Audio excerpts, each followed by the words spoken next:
Muy buenas a todos y a todas, ¿cómo están? Mi nombre es Luna y les doy la bienvenida a Español desde el Sur. Antes de empezar les recuerdo que van a encontrar las transcripciones de este y de todos los episodios en el link de la descripción. También les recuerdo que el podcast tiene Instagram, lo van a encontrar como Edes Podcast o más fácil como Español desde el Sur. Y si les gusta este podcast, no se olviden de seguirlo y de ponerle unas buenas estrellas, que así se van a enterar cada vez que suba un episodio nuevo. Ahora sí, empezamos. Hoy tengo ganas de hablar de un tema cultural muy importante en la Argentina. Ya lo sabrán por el título, pero sí, la Argentina es líder mundial de cantidad de psicólogos y psicólogas per cápita. Quiero empezar este episodio con algunos números. Por ejemplo, según un estudio de febrero del 2024, hay alrededor de 222 psicólogos y psicólogas por cada 100.000 habitantes.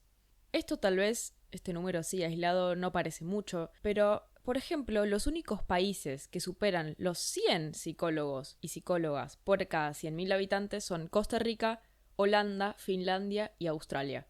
Son los únicos 4 países que tienen más de 100 psicólogos por cada 100.000 habitantes. Particularmente Costa Rica tiene 142 psicólogos por cada 100.000 habitantes, lo cual es un número bastante alto para el promedio mundial. Es un número muy alto, de hecho, para el promedio mundial. Lo que pasa es que la Argentina lo supera ampliamente. 222, les vuelvo a recordar el número. Y para que tengan una referencia, por ejemplo, sé que hay muchas personas que me escuchan de Estados Unidos, y en Estados Unidos hay solamente 30 psicólogos cada 100.000 habitantes. Psicólogos, No estoy hablando de psiquiatras. Además, del total de psicólogos y psicólogas de la Argentina, alrededor de un 46% se concentra en la ciudad de Buenos Aires.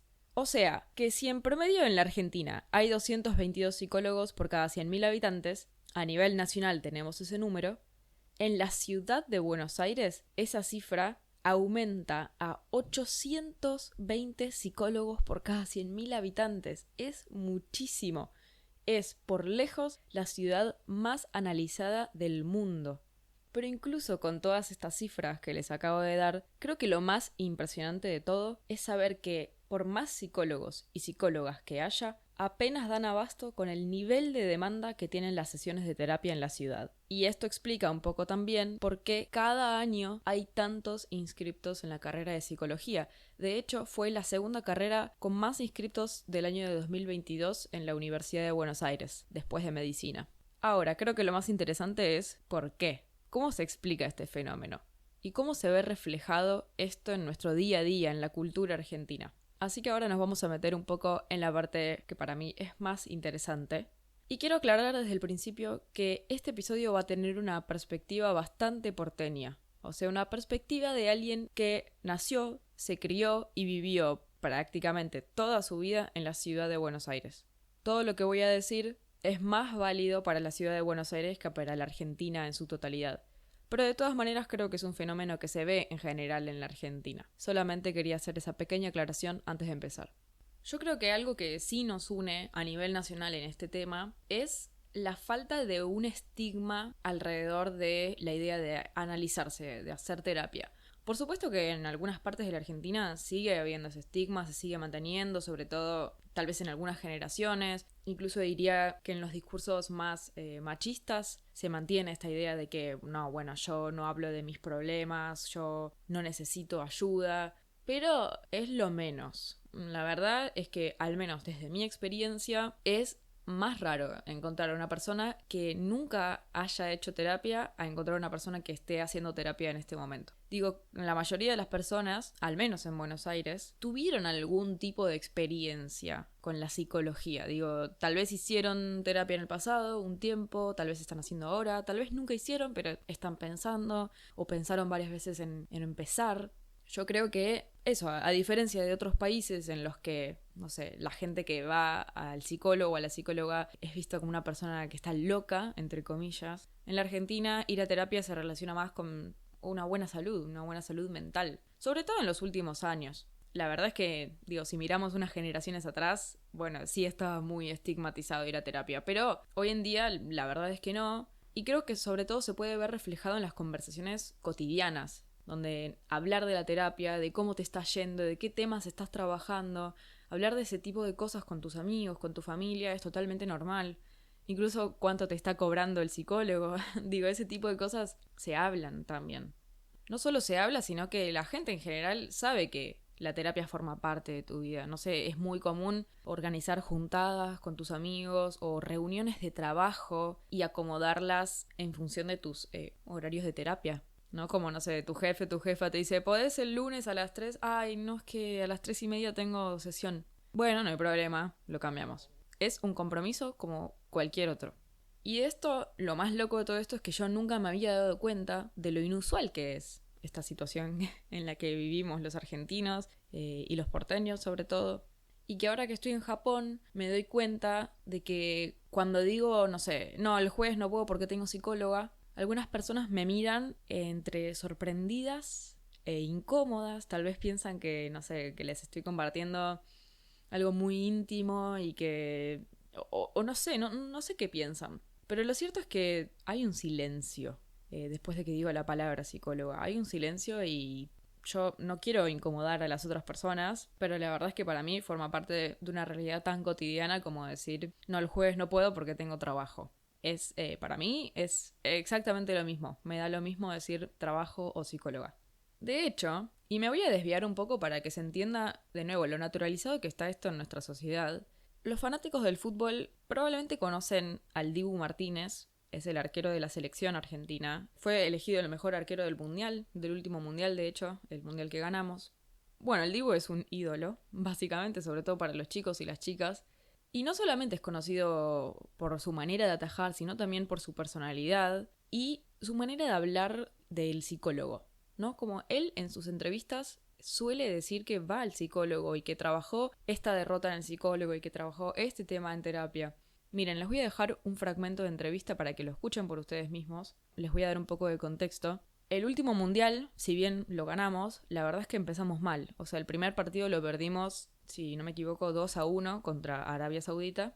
Y fue un golpe muy duro para muchos y para muchas, y me incluyo porque pensé que ya no iba a haber esperanzas para el resto del mundial. Por suerte me equivoqué. Pero bueno, después de ese partido, después de esa derrota, el siguiente partido lo ganamos 2-0 contra México. Y esta entrevista que van a escuchar ahora es justo después de este partido contra México. Escuchen. Dibu, un gusto, un placer, creo que es la primera vez que charlamos. Hablaste mucho con tu psicólogo después de esos 2 tiros, 2 goles, ¿qué significa para vos? O sea, y tener que, digamos, volver a competir después de un palo muy, muy duro que nadie esperaba, ni ustedes, ni nosotros, ni siquiera el mundo.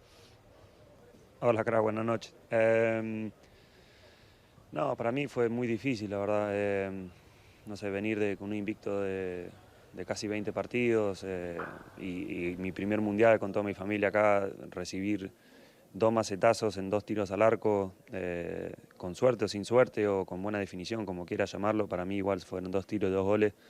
Me dolieron muchísimo, no pude dormir por 1 o 2 días y tuve obviamente muchas sesiones con mi psicólogo para hoy estar en mente fría. Yo creo que después de Colombia, que a los 3 días jugaba una final con Brasil, hoy lo usé más que nunca.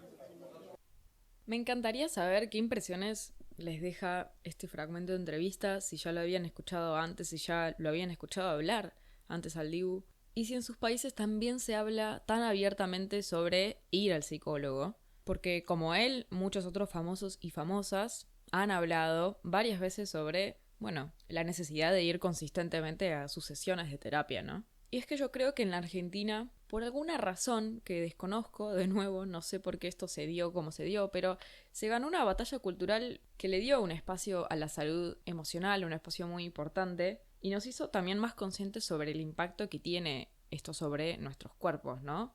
No sé, tal vez en muchos países se haga más la diferencia, como se marque más la diferencia entre una enfermedad física y una enfermedad mental, pero en la Argentina somos más conscientes del impacto que puede tener la una sobre la otra y que a veces no se pueden diferenciar entre sí, ¿no? Es como la idea de los síntomas psicosomáticos. O sea, son los síntomas que aparentemente no tienen una causa biológica, o sea, no es que tu cuerpo está funcionando mal porque sí, porque entró un virus y entonces está pasando algo en tu cuerpo, No hay una causa biológica y entonces se asume que tienen una causa psicológica, ¿no? Es los típicos, no sé, dolores de cabeza o de panza bajo situaciones de mucho estrés, pero que bueno, a veces pueden desarrollar síntomas mucho más graves que te afectan en tu día a día, que te dificultan la vida. ¿Qué haces si estás con un dolor, una molestia que te complica tu vida? Vas al hospital, te haces todos los estudios que te tenés que hacer y los doctores y las doctoras te dicen, perdón, pero no tenés nada. Acá está todo bien. Bueno, no está todo bien. Algo hay que hacer con eso. Y ahí viene la diferencia entre distintos países, ¿no? Hay países en los que la gente está más medicada, o sea, hay gente que, bueno, gente no, perdón, doctores que te tratan con antidepresivos, ansiolíticos, todos medicamentos, fármacos que te ayudan a manejar el estrés o pueden mejorar los síntomas de la depresión, de la ansiedad. Y hay países que, bueno, son más rápidos para medicarte. Estados Unidos, por ejemplo, es uno de los países en los que la gente está más medicada por causas emocionales. La Argentina, por otro lado, si bien hay cada vez más gente que se está empezando a medicar, comparado con Estados Unidos, tiene un índice de medicación, en estos casos, muchísimo más bajo. Y es que los argentinos y las argentinas ya tienen naturalizado que cuando algo está pasando, algo está funcionando mal en tu cabeza, a nivel psicológico, te estás sintiendo mal, lo que tenés que hacer es hacerte cargo de eso y pedir ayuda de un profesional de la salud mental, o sea, ir a un psicólogo. Y no hace falta volverse loco, entre comillas, o estar en una depresión muy profunda para acercarte a pedir ayuda, sino que se hace desde antes. Es como pensar que las personas solamente van al hospital cuando se están a punto de morir. No, una persona va cuando le empieza a molestar algo. Y yo creo que la salud mental se debería tratar de la misma manera en que se trata un dolor de rodilla o un dolor de espalda. Si te está complicando el día a día y te está impidiendo que vos puedas disfrutar, hay que hacerse cargo de eso y hay que pedir ayuda. Ahora, lamentablemente, tampoco crean que todo el mundo en la Argentina puede tener acceso a sesiones de terapia. Tal vez comparado con los precios del exterior, es verdad que la terapia en la Argentina no es tan cara, pero ustedes tienen que pensar que los argentinos ganan en pesos argentinos. Entonces, la terapia no es para nada barata. Digo, en ciertos casos el sistema privado puede ser más para la élite que otra cosa. No es un lujo que se pueda dar cualquiera.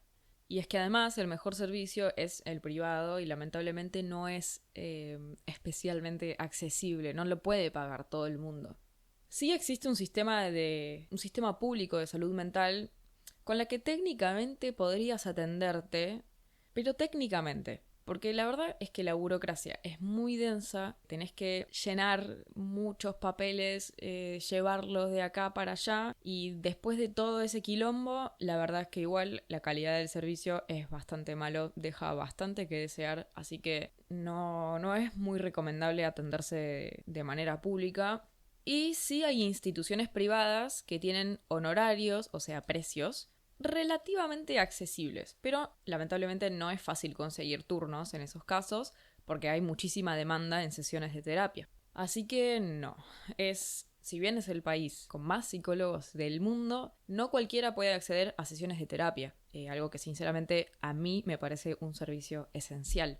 Por suerte, la Argentina es un país que, en mi opinión, se destaca bastante por su lucha en materia de derechos humanos, así que todavía tengo algo de esperanzas de que esta situación cambie para mejor en el futuro. Pero vamos a ver. De todas maneras, aunque no todo el mundo pueda acceder a la ayuda profesional, la salud mental sigue teniendo un lugar muy privilegiado en nuestra sociedad. Bueno, siempre hay excepciones, pero creo que la mayoría de las personas, hagan terapia o no, se preocupan por el tema y se sienten cómodas hablando abiertamente sobre la salud mental con, no sé, su familia o amigos cercanos. Incluso tampoco sería raro hablar del tema con, no sé, alguien que acabas de conocer, porque de nuevo no es un tema tabú como lo puede ser en otros países. Sigo insistiendo que mi perspectiva es bastante porteña, así que me disculpo si me escucha gente de otras partes de la Argentina y su experiencia es distinta. Pero yo tengo una teoría, y es que creo que hay algo que nos une a todos los argentinos y las argentinas, y es que a veces la inestabilidad económica en la que vivimos te hace buscar estabilidad donde sea. Y muchas veces esa estabilidad la encontrás en el consultorio de un psicólogo o una psicóloga. Y tal vez esa sea una de las explicaciones por la cual está tan popularizada la terapia en la Argentina. Y ahora que ya hablamos de la parte cultural, me parece importante entrar en otro tema que también es fundamental para entender este fenómeno que ocurre en la Argentina. Y es que no solamente es el país con más concentración de psicólogos por habitante del mundo, sino que Buenos Aires específicamente es la ciudad más psicoanalizada del mundo. O sea, donde más popularidad tiene el psicoanálisis. Creo que en Brasil también está muy popularizado el psicoanálisis, pero si no me fallan los estudios y las estadísticas que estuve consultando en internet, Buenos Aires es la ciudad donde más concentración hay de psicoanalistas. Pero, ¿qué es el psicoanálisis? ¿Alguna vez escucharon esta palabra ustedes? La verdad es que acá me metí en un tema que es difícil de explicar, así que le pedí ayuda a mi amigo Wikipedia y les voy a leer una definición que me gustó, que dice que el psicoanálisis puede ser definido como un método y técnica de tratamiento psicoterapéutico basada en la exploración del inconsciente a través de la asociación libre. A diferencia de los métodos que se basan en ejercicios, entrenamiento o aprendizaje, como las técnicas conductuales, el psicoanálisis se cuenta entre las técnicas de descubrimiento que intentan que el paciente logre una comprensión profunda de las circunstancias que han dado origen a sus afecciones, o que son las causas de sus sufrimientos o malestares psíquicos. O sea, yo creo que la clave de esto es que el psicoanálisis no busca entender racionalmente las causas de los problemas, ni tampoco busca armar un plan estructurado para resolverlos, sino lo que el psicoanálisis plantea es una exploración más profunda de tu personalidad, o sea, conocerte a vos mismo, ¿no? ¿Y cómo se logra eso? A través de la asociación libre. Ahora sí voy a seguir leyendo y van a entender. Dice, en la disposición clásica, el paciente se recuesta en un diván es como un sillón, y habla, en lo posible sin censura, sobre todo lo que siente, piensa, poniendo en palabras toda ocurrencia que le venga a la mente. Esta técnica se denomina asociación libre y constituye la regla fundamental del psicoanálisis. El analista, que está sentado atrás de él, el analista sería el psicólogo, escucha atentamente y comunica al paciente sus interpretaciones según el material que aparece durante el análisis, o sea, según lo que va escuchando en todas las sesiones. El analista entrega estas interpretaciones a su paciente tantas veces como considere conveniente y en las situaciones que decida. En particular, el analista captará e interpretará los patrones emocionales y los mecanismos típicos que el paciente repite, básicamente las formaciones del inconsciente que surjan a lo largo de su análisis. Ok, un poco largo, un poco difícil, pero vamos a retomar sobre lo que está diciendo este texto, que es que básicamente vos vas a hablar asociación libre, vas a hablar de lo que quieras. Y cuando uno habla no se da cuenta, pero refleja patrones emocionales o patrones de conducta que tal vez uno no es consciente de eso que hace. Y ahí es que entra el inconsciente. El inconsciente, muy a grandes rasgos, es esa parte de nuestra mente que nos guía en nuestra forma de actuar y de decir, pero que justamente no somos conscientes de eso. O sea, no sabemos ni por qué lo hacemos y muchas veces no sabemos que lo estamos haciendo, ¿no? Como son patrones que a veces no podemos ver nosotros mismos. Y este inconsciente se ve mucho en los sueños, por ejemplo, por eso son tan locos. O en nuestros recuerdos de la infancia. La verdad es que de la infancia uno no tiene muchos recuerdos, sino que conserva los recuerdos que más impacto tuvieron. Incluso también se ve reflejado el inconsciente en nuestros actos fallidos, pero por más interesante que sea este tema, a mí me encanta, voy a tener que dejarlo para otro episodio porque si no es demasiada información. En fin, la verdad es que no se sabe bien por qué a los argentinos nos gustó tanto el psicoanálisis, especialmente en Buenos Aires.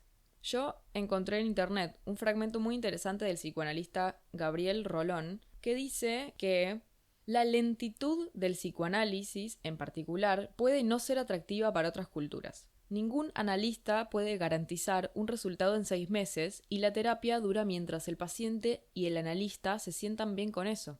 Esto es lo que dice Gabriel Rolón, un psicoanalista que a su vez también va a su propio psicoanalista, ¿no? Él dice que estuvo en terapia durante 25 años y además dijo que quizá un paciente venga por un problema y cuando ese problema se resuelve, se da cuenta de que quiere continuar con otros problemas. En el análisis eso se permite. En otros tipos de terapia, cuando un problema se resuelve, la terapia se acaba. De hecho, y esto es una aclaración mía, yo personalmente diría que no nos damos cuenta, pero todos nuestros problemas están enredados entre sí, si es que eso tiene sentido. O sea, está todo interconectado, no se puede aislar un problema de otro problema porque todos están relacionados entre sí. Sí podría solucionar un problema de manera aislada, pero es una solución reducida a esa circunstancia, a esa situación. Pero el psicoanálisis no, el psicoanálisis es una apuesta más a largo plazo. En contraste con esto, obviamente hay otros tipos de terapias, ¿no? Que creo que son las más populares en el exterior y que están más enfocadas a la acción y al momento presente. Básicamente resolver situaciones circunstanciales, del momento, digamos, ¿no?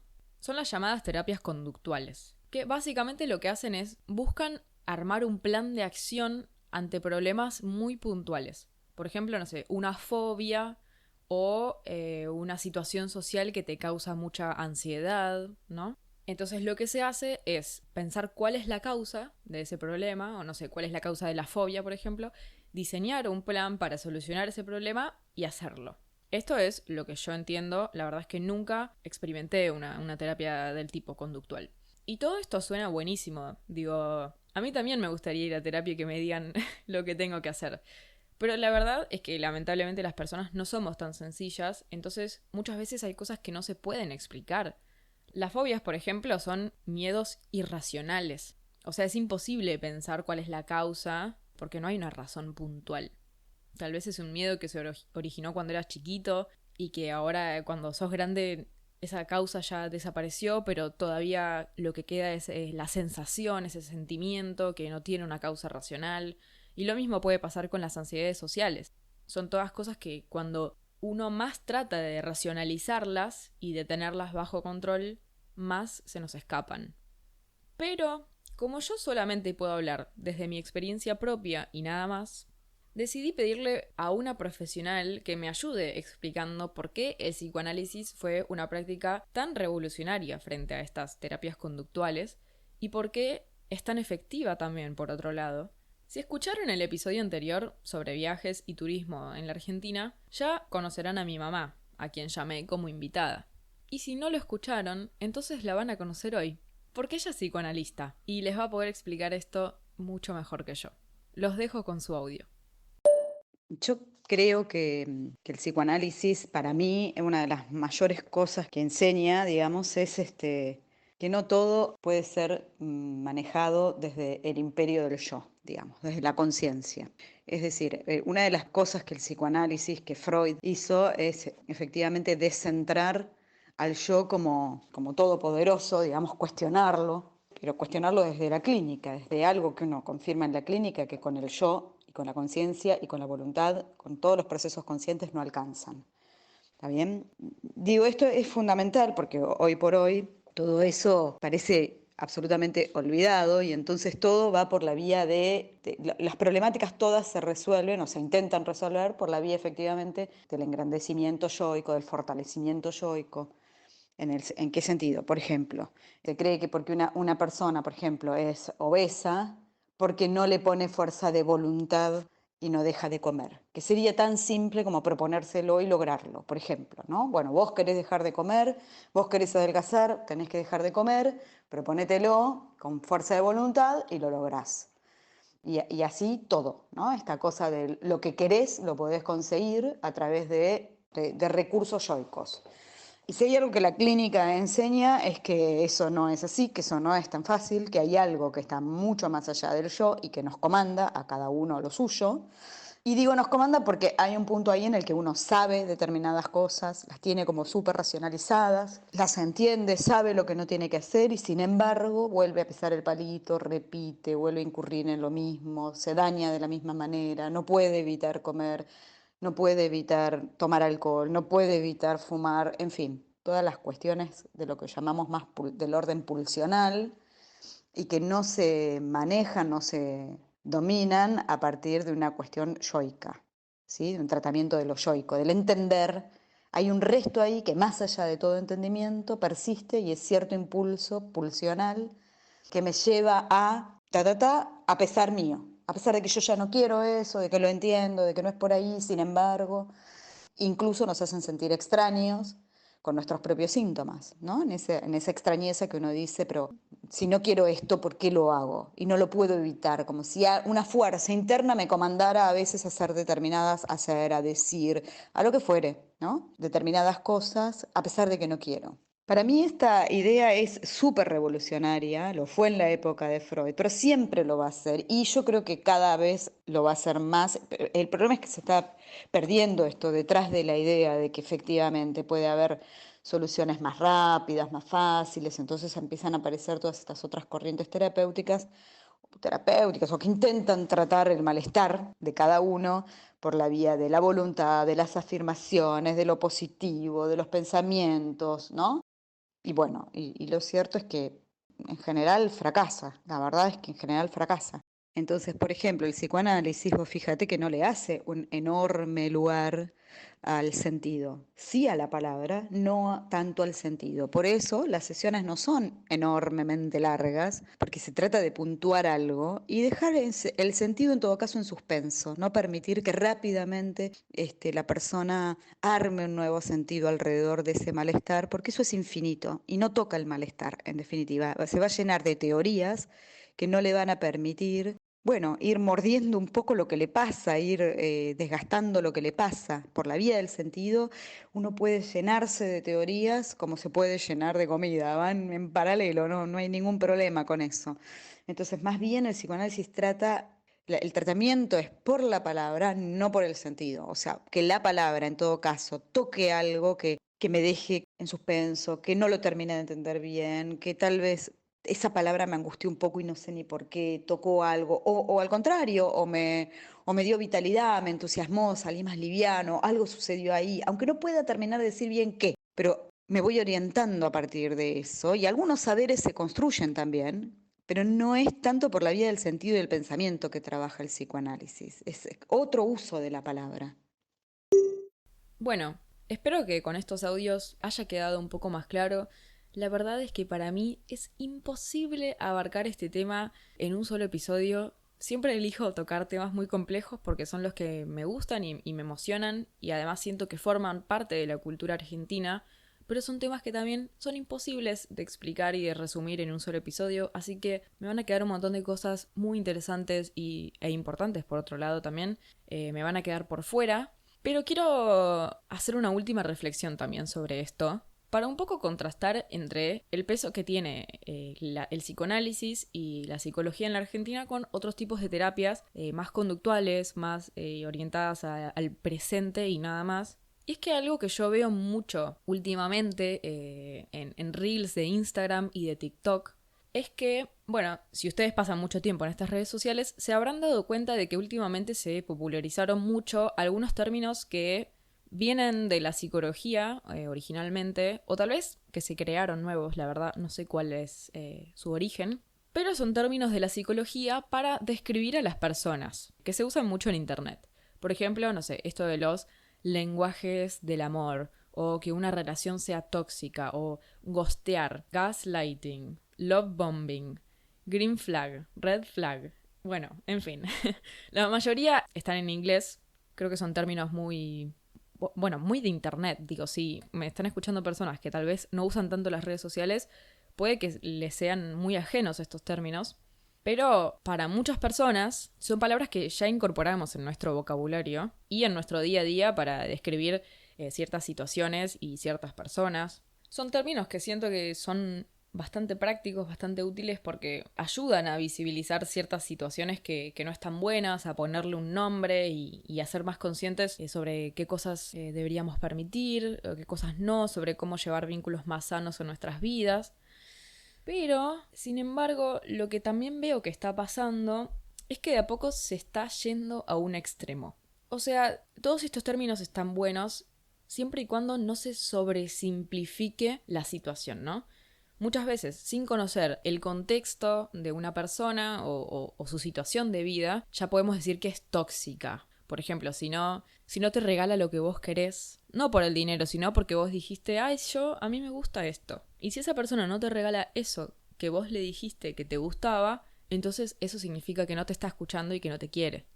O si no te escribe, entonces significa que te está ghosteando. Pero si te escribe demasiado, es emocionalmente dependiente. Bueno, digo, ¿no? Es como sobresimplificar demasiado una situación. Y a veces llega a tal punto que la gente es capaz de tomar tests online que te dicen qué enfermedad emocional estás sufriendo.